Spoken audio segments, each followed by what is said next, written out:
Week 3 forward waiver wire. So here's a few forwards you should consider to add this week to help your fantasy team, especially in the early going. The first guy's DeAndre Hunter of the Atlanta Hawks. Hunter, he was a guy I recommended last week to add on waivers, and this week I'm going to do it one more time. He's still available in 44% of fantasy leagues. Somehow is Hunter. And Hunter, he's putting up good numbers. He's starting, and now with Danilo Gallinari out 2 weeks, the minutes are going to go up even more for Hunter. And Hunter, so far this season, he's averaged about 30 minutes a game. And his last couple games, he's had great games. At Brooklyn on December 30th, 4 for 13 from the field, 30%, 3 threes, 11 points, 8 boards, 3 assists. Then at Brooklyn once again on New Year's Day, 23 points, 6 rebounds, and assist, 3 threes, 90% from the field on a 9 for 10 shooting. And then his last game on the 2nd, 5 for 11 from the field, 45%, 2 threes, 17 points, 5 boards, 2 assists, 2 steals, and a block. So DeAndre Hunter, he's a scorer. He's on a good team here. This Atlanta Hawk team is real deep right now, but he's still playing major minutes, and he's going to have a big role the rest of the season, I believe, even with Bogdanovic and Gallinari there. He's scoring the basketball. He emerged last season in the middle of the season for the Hawk team, and they believe in him, putting him in the starting lineup this season over Gallinari when he was healthy, and Bogdanovic, guys who just got huge contracts at 60 and 70 million. So he's definitely worth an add, and he should be owned in more than 56% of leagues. The next guy to add on waivers this week's Cam Johnson of the Phoenix Suns. Johnson, he's been playing pretty well this season in fantasy leagues, and for the Suns, he does a little bit of everything, is this kid so far. And last week, he averaged 12 points a game, 2.8 rebounds, a block a game, a steal a game, about an assist and a half, but he's hitting 3 threes a game on last week. So Johnson, he's giving everything this season. He's playing decent minutes for this team. Just his field goal percentage could be a problem, but he's getting opportunities. He's about that 6-man off the bench for Phoenix, and he's definitely worth an add with the games he's been putting up and helping out in all categories. And he's available still, Johnson, in 65% of fantasy leagues, and that number's just going to go up if he could get that scoring up just a bit. But he's giving you a couple categories. He's hitting threes, and that's what you want to see here. A guy who could help and get you a little bit of everything, and also add the three-pointer to his game. So Cam Johnson, he's worth an add. The next guy's Luguentz Dort of the Oklahoma City Thunder. Dort, he was a recommended pickup last week, and this week I'm going to recommend to pick him up again here. Dort, the last few games haven't been all that great, but he's another guy on this team that's going to play major minutes and get an opportunity. And another guy like Cam Johnson, though, that his field goal percentage has to go up, but his biggest game to date so far this season was December 28, 26 points, 2 rebounds, an assist, 2 steals, and he hit 5 threes, and he went 81% from the field. Then the 29th, 15 points, 4 rebounds, 3 threes, 42% from the field. But then in December 31st, he got in foul trouble, plus it was a blowout too, where he went 3 for 8 from the field, 37%. He added 2 threes again, 8 points, 3 rebounds, and an assist. And then in his last game on the 2nd, 30 minutes of play, 2 of 7 from the field, 28% from the field, which isn't great. 1 3, 9 points, 4 boards, and a steal. So Dort, he's hitting threes. He's getting 3 or 4 rebounds a game, and he's getting steals, and he's blocking a couple shots here and there as well. And Dort, he's available in 55% of leagues, and this week he's got 4 games coming up, which is key, obviously.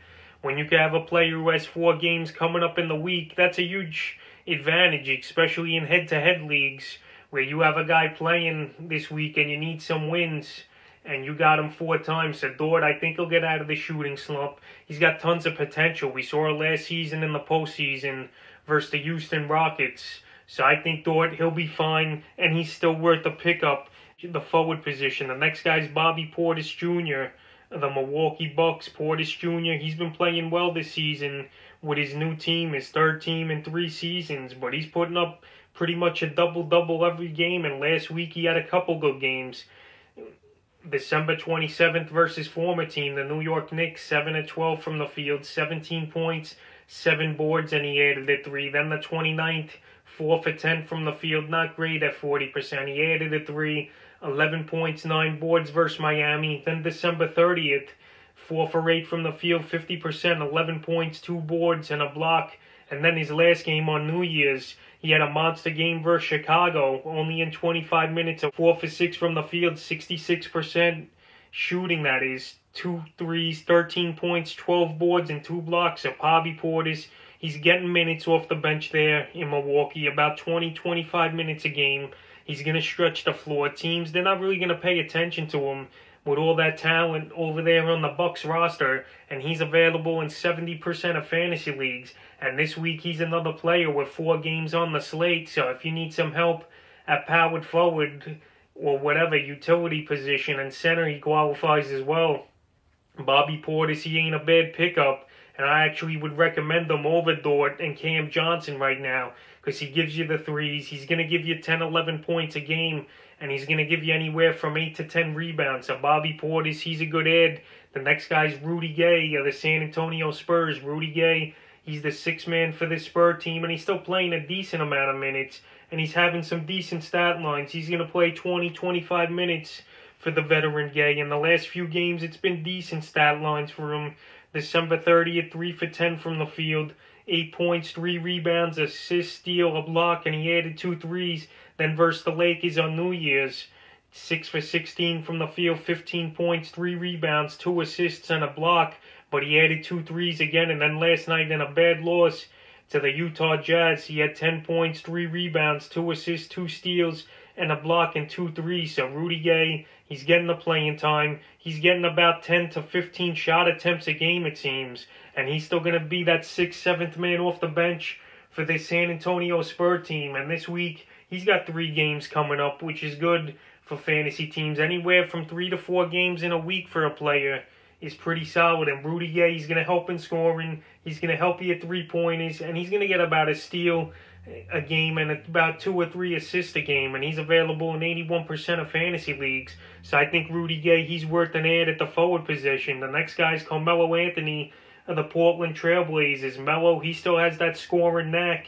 Obviously, he's not going to be a headliner or a superstar anymore for his team, but Melo, since he came back last week, December 30th, 3 for 5 from the field, which was 60%. He hit all 9 of his free throws. He had 15 points, 5 rebounds, 2 assists. And then the New Year's Day, a good game again, 5 for 9 from the field, 55%, 18 points, 5 rebounds. He did add 3 threes, an assist, and a block.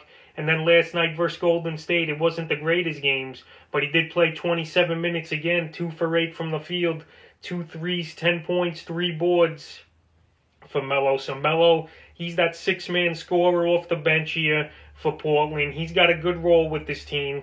He's available in 65% of fantasy leagues, and if you need a guy who could score, get to the foul line, help your percentage there, and he's even adding 2 or 3 threes a game, and he's a decent rebounder where he'll get 5 or 6 a game. It's not a bad ad to get Carmelo Anthony. He still can help fantasy teams. He's still obviously a factor in the NBA. He's helping Portland out this season, and last season too he had a major role. So if you got a dead weight roster spot on your team or injuries and you need to add someone, Carmelo Anthony, he's definitely a forward I would look to add here. Next forward to add on waivers this week, Deni Avdija of the Washington Wizards. Avdija, so far, he's been alright this season in fantasy for fantasy owners. For last few games, he's put up some decent stats. He's not going to score the basketball a lot, in my opinion, but he's going to add rebounds, assists, and steals. And versus Chicago, December 31st, 2 for 5 from the field, 6 points, 4 rebounds, 3 assists. Then versus Minnesota on New Year's Day, he went 4 for 7 from the field, 3 threes made, 11 points, 7 rebounds, 3 assists, 3 steals. But he put up a dud of a performance last night versus the Brooklyn Nets in a shocking 123-122 victory for this Wizard team. He only had 3 points, a rebound, assist, a steal, and a block. So Avdija is going to be growing pains along the way, but he's still playing anywhere from 25 to 30 minutes as well. So he's got a role. He's starting for Washington. I wouldn't run out there and get him right away on the wire, but he's available in 72% of fantasy leagues, and he's a player to keep an eye on. But these other guys I mentioned ahead of him, I'd rather have on my team. And the last guy I would look to add on waivers this week at forward is Nicholas Batum of the Los Angeles Clippers. Batum, he was mentioned in this column last week as a forward to add. And he's still playing big minutes, even with Kawhi Leonard and Paul George pretty much playing every game this season so far for this Clipper team. And he had a decent week last week with Batum. He's going to help you in every category. He's going to add a little bit of everything. December 30th versus Portland, 4 for 6 from the field. He added 2 threes, 11 points, 5 boards, 3 assists, and a steal. Then versus Utah on January 1st on the new year, 1 for 4 from the field, but he still hit a 3. He had 9 points, 7 rebounds. And then yesterday versus Phoenix in a good one, 5 for 9 from the field. He hit 4 threes, 14 points, a rebound, 3 assists, and a steal. So Batum, he's doing a little bit of everything.